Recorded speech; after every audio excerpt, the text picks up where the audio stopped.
দর্শকবিন্দু আজকের ভিডিওর মাধ্যমে আপনাদেরকে দেখিয়ে দেব যে আপনারা ঐক্যশ্রী স্কলারশিপ রিনিউয়াল কিভাবে করবেন। বর্তমানে জানেন যে স্কলারশিপের নিয়ম হচ্ছে যে প্রি ম্যাট্রিক স্কলারশিপের কিন্তু রিনিউয়াল করা যায় না, যেটা 1 থেকে 10 অবধি, ঠিক আছে, যেটা প্রি ম্যাট্রিক স্কলারশিপের মধ্যে পড়ে। কারণ ওখানে কি হয়, ঐক্যশ্রী স্কলারশিপ শুধুমাত্র যারা 1-এ উঠে তাদের অ্যাপ্লিকেশন করতে হয় নতুন করে। যখন নতুন স্কুলে যায় সেক্ষেত্রে অ্যাপ্লিকেশন করতে হয়, 5-এ অ্যাপ্লিকেশন করতে হয়। মানে একটা স্কুলে একবার যদি মানে ভর্তি হওয়ার সময় কিন্তু অ্যাপ্লিকেশন করতে হয়। বাকি স্টেপগুলো কি হয়, অটোমেটিক সেগুলো রিনিউয়াল হয়ে যায়। আর মানে স্কুল থেকে সেগুলো কি করে মানে ভেরিফাই করে দেয়, ঠিক আছে। মানে ওদেরকে আর রিনিউয়াল করতে হয় না, বিশেষ করে প্রি ম্যাট্রিক স্কলারশিপের ক্ষেত্রে। কিন্তু আজকের ভিডিওর মাধ্যমে যেটা আমি আলোচনা করব সেটা হচ্ছে পোস্ট ম্যাট্রিক। কারণ এই বিষয়টা কেন বললাম, অনেকে হয়তো প্রি ম্যাট্রিক স্কলারশিপে রিনিউয়াল করতে যাবেন, তো অ্যাপ্লিকেশন ক্লোজ দেখাবে, রিনিউয়াল করা যাবে না, ঠিক আছে। তো সেক্ষেত্রে তাদের হবে না। এবারে যদি আপনারা টাকা পেতে কোনো সমস্যা হয়, আপনার অ্যাকাউন্টের সমস্যা বা কিছু সমস্যা হয়েছে, সেক্ষেত্রে আপনাকে স্কুলে গিয়ে সেটা বলতে হবে। তার তিনারাই কী করতে হবে আপনাকে বলে দিবে, ঠিক আছে। সেটা আবার নতুন করে ছাড়তে হবে, কিন্তু রিনিউয়াল করার কোনো অপশন নেই।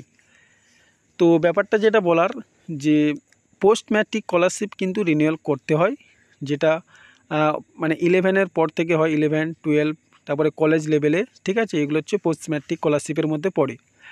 তো পোস্ট ম্যাট্রিক স্কলারশিপে কীভাবে রিনিউয়াল করবেন আজকের ভিডিওর মাধ্যমে দেখিয়ে দেবো। তো আপনারা কি করবেন, আপনাদের যে গুগল ক্রোমে আছে সেখানে আপনারা ঐক্যশ্রী স্কলারশিপ লিখে সার্চ করবে, ঠিক আছে। সো সার্চ করার পর আপনার সামনে এরকম পেজ একটা ওপেন হবে। প্রথম যে ওয়েবসাইটটা পাবেন, এই ওয়েবসাইটটা আপনারা ক্লিক করবেন।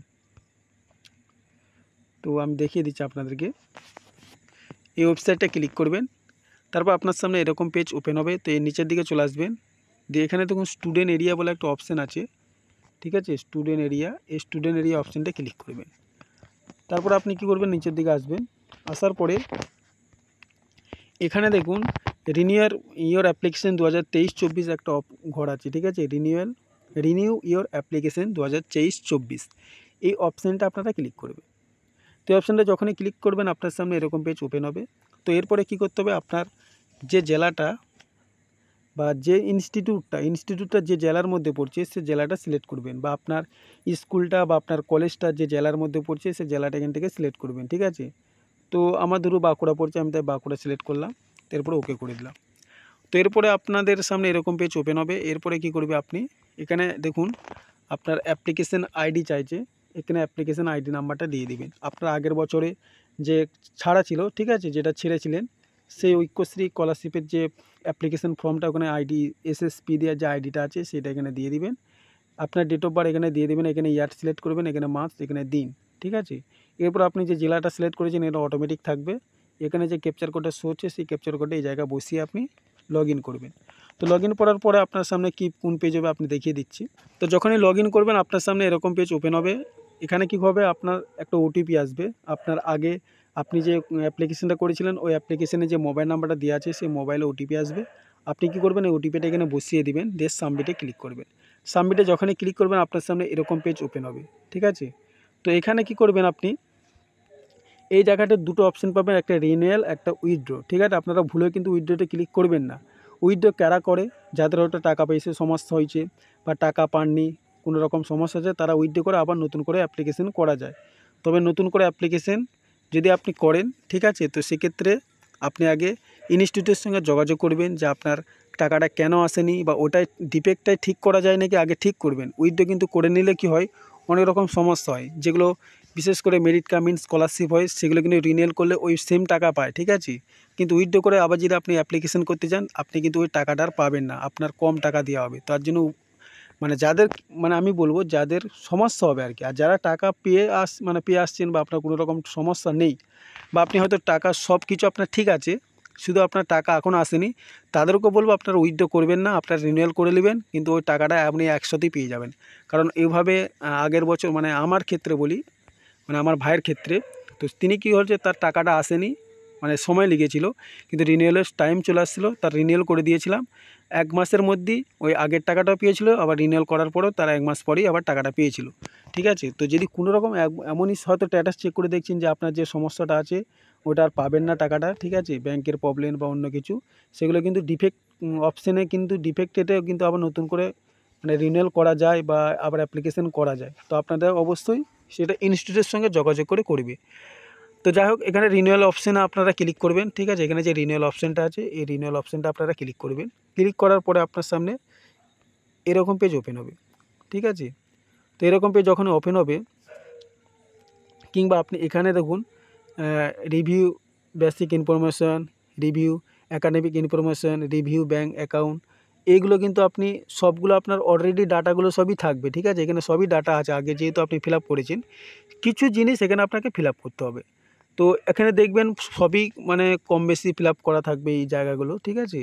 সবই ফিল আপ থাকবে। আপনি কী করবেন, নেক্সট পেজে চলে যাবেন। তারপর আপনার সামনে এরকম পেজ ওপেন হবে, ঠিক আছে। এখানে তারপর আপনার সামনে সাবমিট অ্যান্ড নেক্সট যখনই ক্লিক করবেন, এখানে সাবমিট অ্যান্ড নেক্সট, এখানে একটা পিডিএফে দেখিয়ে দিয়েছে যে কীভাবে করবেন, সেটা আমি বিস্তারিত আলোচনা করে দিচ্ছি।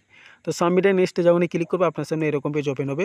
তো দ্বিতীয় পেজে যেটা আপনাকে কি করতে হবে, এখানে আপনাকে শুধু আপনার মানে আগের বছর, ঠিক আছে, যে মার্কশিটটা বা যে মানে ধরুন আপনি যদি 12-এ এখন ধরুন রিনিউয়াল করবেন, 11-এ নতুন করেছেন, 12-এ রিনিউয়াল করবেন, তো সেক্ষেত্রে আপনি 11-এ যে নাম্বারটা পেয়েছেন সে নাম্বারটা দিবেন। আর যারা কলেজের সেকেন্ড ইয়ারে ধরুন রিনিউয়াল করছেন বা থার্ড ইয়ারে রিনিউয়াল করছেন, তাহলে আপনারা ফার্স্ট ইয়ারে যে মানে সেমিস্টার দুটো যে নাম্বার পেয়েছেন টোটাল দুটো, এখন তো সেমিস্টার ভিত্তিক, তো আপনি ফার্স্ট সেমিস্টার সেকেন্ড সেমিস্টার নাম্বারগুলো যোগ করে বা কীভাবে করে সেভাবে যোগ করে আপনারা টোটাল মার্কস কত পার্সেন্ট হয়েছে সেটা কিন্তু এখানে বসিয়ে দিবেন, ঠিক আছে। তারপরে আপনি যখন এখানে বসাবেন, আপনি সাবমিট অ্যান্ড নেক্সটে ক্লিক করবেন। এখানে আপনার শিক্ষা প্রতিষ্ঠানের নাম সব কিছু দেখাবে, আগেরগুলো সব অটোমেটিকগুলো থাকবে, কিছু করতে হবে না। এখানে আপনাকে আরেকটা জিনিস এখানে করতে পারবেন, ঠিক আছে। এখানে দেখুন আইএফসি কোড, তো আপনার যদি মনে হয় আইএফসি কোড চেঞ্জ করার, আপনি করতে পারেন। তো এখানে আপনাকে কি করতে হবে, কিছু ডকুমেন্টস আপলোড করতে হবে, ঠিক আছে। এখানে বিভিন্ন নিয়ম, মানে যারা 12-এ করবেন তাদের ক্ষেত্রে কিন্তু এখানে আপনাদের শুধুমাত্র মার্কশিটটা আপলোড করতে হবে। আর যারা কলেজে পড়বেন তাদের কিন্তু দুটো মার্কশিট আপলোড করতে হবে। কেমন, ফার্স্ট সেমিস্টার সেকেন্ড সেমিস্টারে। আপনি যদি থার্ড ইয়ারে রিনিউয়াল করেন, তাহলে আপনাদের সেকেন্ড সেমিস্টারে সেকেন্ড ইয়ারের থার্ড সেমিস্টার এবং ফোর্থ সেমিস্টারের মার্কশিট আপলোড করতে হবে, ঠিক আছে। সেই অপশানগুলো আপনারা পাবেন।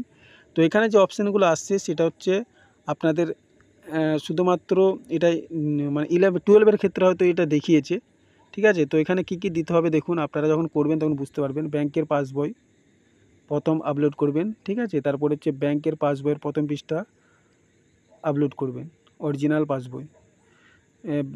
ফিস স্লিপ, সরি বন্ধুরা, এখানে হচ্ছে ব্যাংকের পাসবইটা আপলোড করবেন। নিচে তো ব্যাংক পাসবইয়ের প্রথম পৃষ্ঠা আপলোড করবেন, ফিস স্লিপটা। আর তারপরে এখানে বলছে ব্যাংকের পাসবইয়ের প্রথম পৃষ্ঠা আপলোড করুন। এই তিনটেতে ব্যাংকের বই প্রথম পৃষ্ঠা আপলোড করতে বলছে, ঠিক আছে। তো যাই হোক, এখানে কিন্তু আপনাদের ওই অপশানগুলো থাকতে পারে, ঠিক আছে। পোস্ট ম্যাট্রিক ওই অপশানগুলো কাদের ক্ষেত্রে থাকবে বলি, যাদের মার্কশিট আপলোড করতে হবে, যাদের হচ্ছে মানে মেরিট কাম মিন স্কলারশিপের আওতায় পড়বে, ঠিক আছে। Swami Vivekananda merit cum means scholarship, মানে আপনারা 12,000 টাকা যদি পেয়ে থাকেন, কলেজে আরও বেশি, ঠিক আছে, তাদের ক্ষেত্রে কিন্তু মার্কশিট আপলোড করতে হবে। আর যারা নর্মাল হয়তো মেরিট কাম মিন স্কলারশিপের মধ্যে পড়েনি, পোস্ট ম্যাট্রিক যেটা নর্মাল, তাদের ক্ষেত্রে শুধুমাত্র ব্যাংকের বই পাতাটি আপলোড করবেন। এখানে 3টে অপশান যদিও আছে, কিন্তু আপনারা যখন করবেন একটা অপশান থাকবে, ঠিক আছে। মানে 3টে অপশানই কিন্তু এখানে বলেছে ব্যাংকের পাসবই আপলোড করতে হবে। যাই হোক, তো আপনি সাবমিট অ্যান্ড নেক্সটে ক্লিক করবেন। এখানে রাইট ক্লিক করে আপনার সামনে এরকম পেজ ওপেন হবে। এরপরে তো এখানে আপনাকে কি করতে হবে, শুধুমাত্র এখানে একটা জিনিস আপনাকে করতে হবে, এখানে টিকমার্ক করবেন এবং আপনার বাংলা শিক্ষা পোর্টাল একটা আইডি এখানে আপনাকে দিতে হবে। তো এটা কোথায় পাবেন, আপনি যে আগের বছর করেছেন অবশ্যই দেখবে বাংলার শিক্ষা আইডি কিন্তু আপনার থাকবে। তো বাংলার শিক্ষা আইডি আবার যারা হয়তো কলেজ লেভেলে পড়ে তাদের হয়তো লাগবে না, ঠিক আছে। এটা যারা 12-এ করবে তাদের ক্ষেত্রে লাগতে পারে, কিন্তু কলেজে যারা রিনিউয়াল করবে তাদের ক্ষেত্রে হয়তো এটা লাগতে নাও পারে। তো আপনারা করার সময় বুঝতে পারবেন। তো তারপরে এগুলো দেওয়ার পরে সাবমিট অ্যান্ড নেক্সটে ক্লিক করবেন, সাবমিটের নেক্সটে ক্লিক করবেন। তো আমি আপনাদের বলে দেবো যে এই যে আমি পিডিএফটা আপনাদের দেখাচ্ছি, এইটা আপনারা কোথা থেকে পাবেন, ঠিক আছে। পিডিএফটা কোথা থেকে পাবেন আপনাদেরকে আমি দেখিয়ে দেবো লাস্টে। তো যখনই আপনি সাবমিটের নেক্সটে ক্লিক করবে, আপনার সামনে এরকম পেজ ওপেন হবে। তো এখানে আপনাকে সমস্ত কিছু দেখাবে, আপনি এতক্ষণ যা কিছু ফিল আপ করলেন সমস্ত কিছু ঠিকঠাক আছে কিনা এখানে ভালো করে মিলিয়ে নেবেন। যদিও সেরকম রিনিউয়াল ক্ষেত্রে ফিল আপ করতে হয় না, আগেই সব কিছু থাকে। শুধুমাত্র আপনার মার্কশিটে কত নাম্বার পেয়েছেন, ডকুমেন্টস কিছু আপলোড করতে হয় যদি সেটা মেরিট কাম মিন স্কলারশিপের মধ্যে পড়ে, ঠিক আছে। বা নর্মালও হয়তো শুধুমাত্র ব্যাংকের বই আপলোড করতে হয়। আর যারা মেরিট কাম মিন স্কলারশিপের মধ্যে পড়ে তাদের মার্কশিটটা আপলোড করতে হয়, ব্যাংকের বইয়ের পাতা আপলোড করতে হয়। আর যারা কলেজ লেভেলে পড়ে তাদের ক্ষেত্রে সেকেন্ড সেমিস্টার মানে ফার্স্ট সেকেন্ড ইয়ারে করলে তাহলে ফার্স্ট সেমিস্টার সেকেন্ড সেমিস্টারে মার্কশিট আপলোড করতে হবে, এবং আপনি যদি থার্ড ইয়ারে করেন তাহলে আপনাকে থার্ড সেমিস্টার ফোর্থ সেমিস্টারের মার্কশিট আপলোড করতে হবে। ওখানে লেখাই থাকবে, আপনারা পড়লেই বুঝতে পারবেন। ঠিক আছে, তো এরপরে এখানে দেখুন তিনটে আপনাকে রাইট ক্লিক করতে হবে, তিনটে রাইট ক্লিক করবেন। ঠিক আছে, দিয়ে নিচে দেখুন submit and lock renewal application. তো আপনি এটা যদি একবার করে দেন আর কিন্তু দ্বিতীয়বার আপনি এটা কিছু কোনো রকম আর পরবর্তীকালে যদি ভুল হয় কিন্তু আর সংশোধন করতে পারবেন না। তো অবশ্যই বলবো আপনাকে ভালো করে মিলিয়ে দেখিয়ে তারপর আপনি ফাইনাল সাবমিট করবেন। তো রিনিউয়াল অ্যাপ্লিকেশন যখন আপনি এখানে ক্লিক করে দিবেন, এই জায়গাতে যখন আপনি ক্লিক করবেন আপনার সামনে এরকমভাবে চলে আসবে, আপনার তাহলে মানে পুরো কমপ্লিট। তো আপনি প্রিন্ট রিনিউয়াল অ্যাপ্লিকেশানে যখনই ক্লিক করবে আপনার তাহলে কম্পিউটার থেকে করলে আপনার এটা প্রিন্ট আউট চলে আসবে। আর যারা মোবাইল থেকে করবেন যখন আপনি সাবমিটে ক্লিক করবেন তখন কিন্তু আপনার অটোমেটিক একটা পিডিএফ ডাউনলোড হয়ে যাবে, বা এটা ক্লিক করলে আপনার অটোমেটিক একটা পিডিএফ ডাউনলোড হয়ে চলে আসবে। তো দর্শকবৃন্দ আশা করি বুঝতে পেরেছেন। ঠিক আছে, যদি বুঝতে কোথাও অসুবিধা হয় কমেন্ট করবেন। যদি আপনার কোথাও বুঝতে অসুবিধা করতে আপনি এটা বুঝতে পারছেন না, অবশ্যই কমেন্ট করবেন, আমি কমেন্টে রিপ্লাই দেওয়ার চেষ্টা করব। তবে অবশ্যই ভালো করে জেনে শুনে বুঝে করবেন। ভুল করে দিলে কিন্তু আপনারই কিন্তু পরবর্তীকালে সমস্যা হবে। যদি রিনিউয়ালে ভুল করার কিছু নেই, ঠিক আছে, অটোমেটিক আপনি টাকা পেয়েছেন মানে এবারেও পাবেন একদম 100%, অসুবিধা কিছু নেই। তো ডকুমেন্টসগুলো যখন আপনারা আপলোড করবেন, যেটি মেরিট কাম মিনস, অবশ্যই কিন্তু ডকুমেন্টসগুলোর নিয়ম এখানে বলেছে যে কত কেবির মধ্যে, দেখুন এখানে 300 কেবির মধ্যে বলেছে। তো 300 কেবি কীভাবে করবেন, ঠিক আছে, একটা ডকুমেন্টস আপনি যখন ক্যামেরা করবেন দেখবেন আপনার ওটা 600 কেবি 700 কেবি এত হয়ে যায়। তো আমি বলবো আপনারা ওটা কীভাবে 300 কেবির নিচে করবে, 100 থেকে 300 কেবি বলেছে, দেখুন এখানে 100 থেকে 300 কেবি বলেছে। ঠিক আছে, 100 কেবি থেকে 300 কেবি বলেছে। তো এটা কীভাবে করবেন আমার অলরেডি একটা ভিডিও বানানো আছে, আমি ভিডিও ডেসক্রিপশনে লিঙ্ক দিয়ে দেবো, দেখে নেবেন।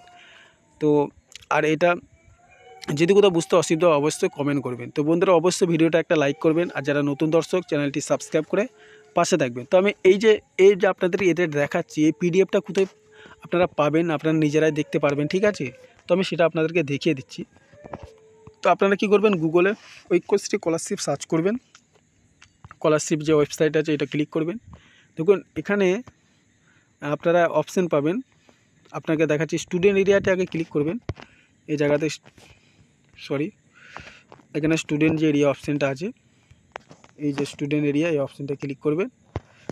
ঠিক আছে, তো এখানে দেখুন আপনাকে এখানে নিয়মগুলো বলে দিয়েছে, দেখুন যে আপনারা কিভাবে রিনিউয়াল নতুন অ্যাপ্লিকেশন করবেন। তার এখানে ক্লিক করলে পিডিএফটা ডাউনলোড হবে। আর আপনারা যে নতুন আমি যেটা দেখানো সেটা ফর রিনিউয়াল স্টুডেন্ট, এখানে আমি ক্লিক করে পিডিএফটা ডাউনলোড করব।